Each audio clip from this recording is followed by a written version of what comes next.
John, thank you so much for joining me today on Morning Beats. You bet. It's great to be here, Ashley. Really good to be here. Thank you. Definitely. We've had a lot of guests on the show that have had to do with home buying and selling. And for you, you're an MLO, you know the real estate world. In fact, your book, Buy Your First Home Today, is incredibly thorough. But buying a home can be very intimidating. You have no idea. People get so much anxiety over it. You're exactly right. That's right. It's a big process. Yes. So you mentioned some myths in your book, and one specifically stuck out to me because I've always heard this. I've always heard, oh, there was a cash offer, before when we went in to go look at this house, Right. we loved it, but a cash offer. Why should that be something that doesn't deter us if we're purchasing through a mortgage? Oh, there's so much opportunity to buy on let's say first-time home buyers. You're up against somebody who's coming in with a cash offer. If you have a strategy for it, you can do it. Yeah. That's what I talk about in my book is is so important to have a plan of action. And the first plan of action is to get really solidly pre-approved. Okay. Because when you're pre-approved and you get that pre-approval letter and the agent has it in their hands, it's the equivalent of a cash offer. Yeah. Because you're all done, right? You're approved. You can make this happen. It's going to go. And so then there's a real selling capability there, because it means that usually when you make a cash offer, the seller is going to get a little bit lower offer.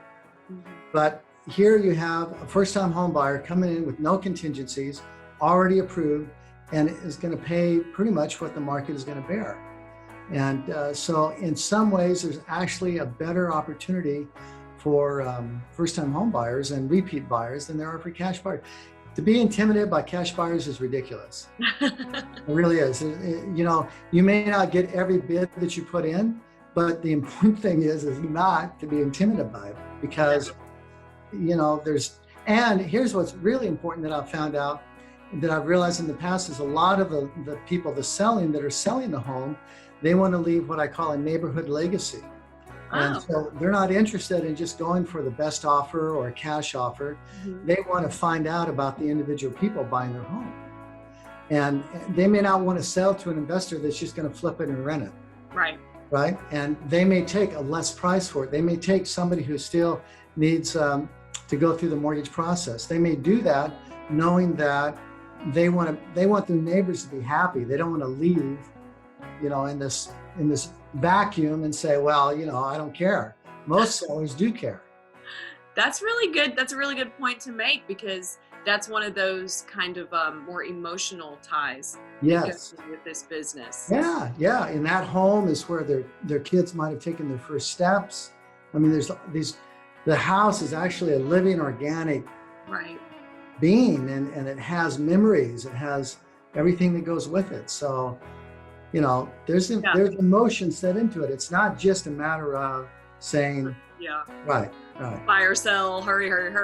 Yeah.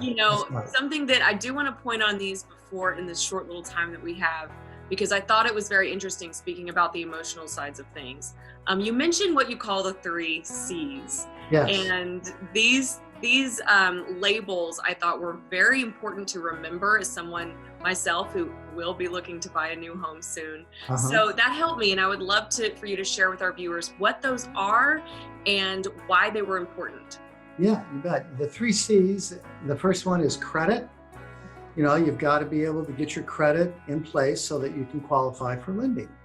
And the beautiful thing about credit, especially if your credit's not good, there's something really beautiful about it if it's not good. And that is you can always make it better. I had a client that we just closed. They started working about 8 months ago to work on their credit. And the score was like 620. And when they closed escrow, his score was 795. It was actually higher than his wife's score, which is usually not the case. And so, credit, there's lots of opportunities in credit. So credit, it doesn't have to be perfect, but you can always make it better. Right. So that's a great thing about it. But the myth is I have to have good credit. No, you don't have to have good credit. There's lots of lending capabilities out there like FHA and things of that nature as well. We take that and we coach our people on that. Right. And then there's collateral. What type of home are you buying? Is it a single family home? Is it a condo? Because there's a strategy that goes with the type of home that you're buying. Yeah. So you want to be prepared for that. HOA, you're going to have a homeowner's fee to it, so you've got to make sure you're qualified for it. And the things that go with that, and how to get the best pricing, because pricing matters a lot of times what your rate will be. So it's important as to the type of property that you're buying. And then the last C is capability. Capability is your ability to responsibly buy your home, responsibly be able to make the payments on a monthly basis, right? So you don't want to go into it as the prime crisis was, where, just get your home and it doesn't matter. It does matter, because you want to be there for a long time. You want it sustainable. And so the idea is can you make the payments? And that is, the key with capability is so critical, because it's what we call, our team has certain usages that we use of words, and that's the drive to buy. Right. And the drive to buy, when somebody actually gets the vision that they can actually buy, there is no stopping them. I mean, I have seen lives transformed because of it. Wow. They go to their boss and say, hey, I got to have a raise. I'm worth more to you. Yeah. They go back to school. I had a couple who actually pulled a trailer onto the backyard of their parents' home. They lived in the trailer for a year. Wow. They paid off all their debts, improved their credit. They came back to me and they bought. I mean, it is so genuinely possible to do that. And, I grew up in the projects. In my teenage years. And, this idea of home ownership right now, having gone through what we've gone through the last year, people say, well, is it why would I want to buy during this time period? And the answer is yes, right. Because it creates more stability.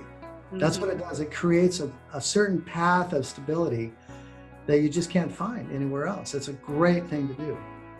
Well, John, I personally am encouraged by this conversation, because, when things transition in life, you kind of, or for me, I've been putting it on the back burner, thinking, how is it going to be possible with my finances changing in this? And, but just in reading your book, the amount that I was able to read, and speaking to you now, I have hope.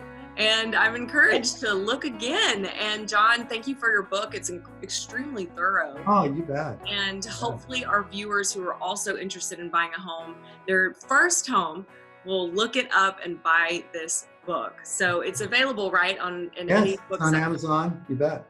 Yeah. Awesome. Take care of it.